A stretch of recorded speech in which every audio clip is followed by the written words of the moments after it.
So here's kind of a fun example that involves one of the limits that we covered in the ratio test section. That I mentioned that this was an important type of limit to be able to calculate.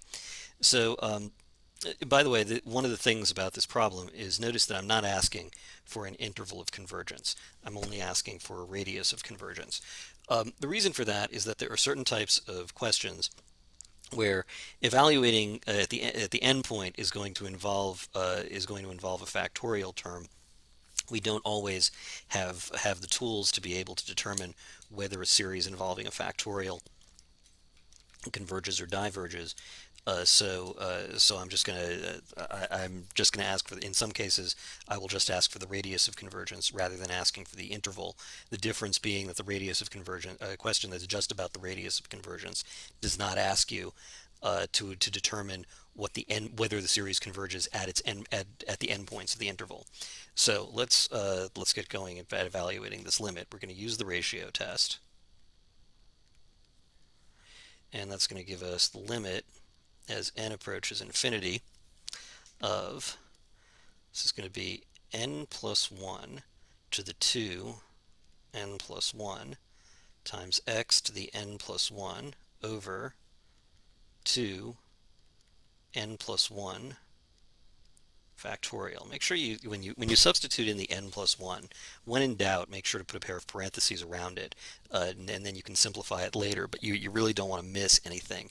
It's very common to say, oh, this term just becomes 2n plus 1 factorial, but actually it doesn't, because by the time I multiply this out, it's going to be 2n plus 2, and you might miss that if you didn't put in the parentheses. So now let's put in the reciprocal of the original general term.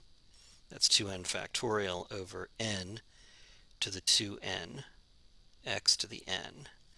So now what I want to do is I want to group things that are similar together. So this is going to be, let's see, I'm going to have n plus 1. 2 times n plus quantity n plus 1 is 2n plus 2, and that goes over n to the 2n. So this thing and this thing are similar to each other. Now I'm going to put the two factorials together. So that's going to be 2n factorial over 2 times quantity n plus 1 is 2n plus 2 factorial, and so that takes care of the factorial terms. And now finally I'm going to do the x to the n terms, so that's just going to be x to the n plus 1 over x to the n. So that is going to be, let's see, use another line here. This is going to be the limit as n approaches infinity of, that's going to, let's see, so I want to have something that I can raise to just the 2n. So this is going to be n plus 1 to the 2n over n to the 2n. But then I still need to account for two extra factors of n plus 1, because I have n plus 1 raised to the 2n plus 2. So that's going to be n plus 1 squared. And then here, this is going to simplify as 2n factorial over 2n plus 2 times 2n plus 1 times 2n factorial. So that's going to give me that cancellation, and then finally I have x to the n plus 1 over x to the n is just x. So you got to make sure you get everything in this limit. You can't leave anything out.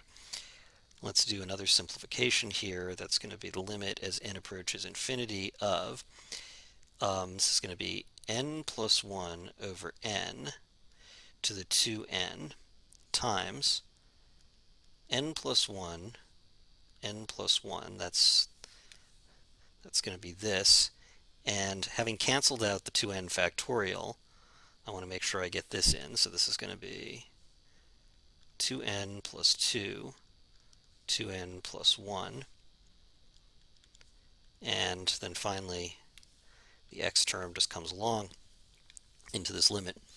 So this term here, I'm not going to rewrite the whole line. This can be rewritten as, I can write this to the n squared like that. That would still give me the same thing as the exponent 2n because of the way that exponents that are nested multiply. Now recall that this limit in here approaches e. So when I get that limit approaching e and I square it, I get e squared.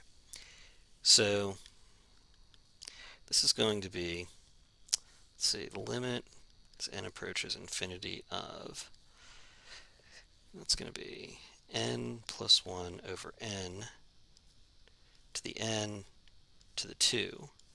And this is going to be n squared plus 2n plus 1 over 4n squared plus 6n plus 2 times x. So, considering all the different limits, this whole thing in here, the n to the n plus 1 over n to the n, and then squaring it is going to give e squared. Here I was just referring to what was inside the brackets, but when I'm squaring it, so it's going to become e squared. This limit, hopefully you can recognize by looking at the coefficients of the highest powers. This is going to be 1/4. And of course this limit doesn't involve n at all, so it's just going to be x. So this becomes e squared over 4 times x. And we're going to set that to be less than 1.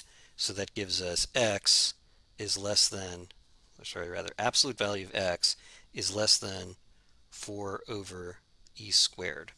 So that gives us the radius of convergence is 4 over e squared.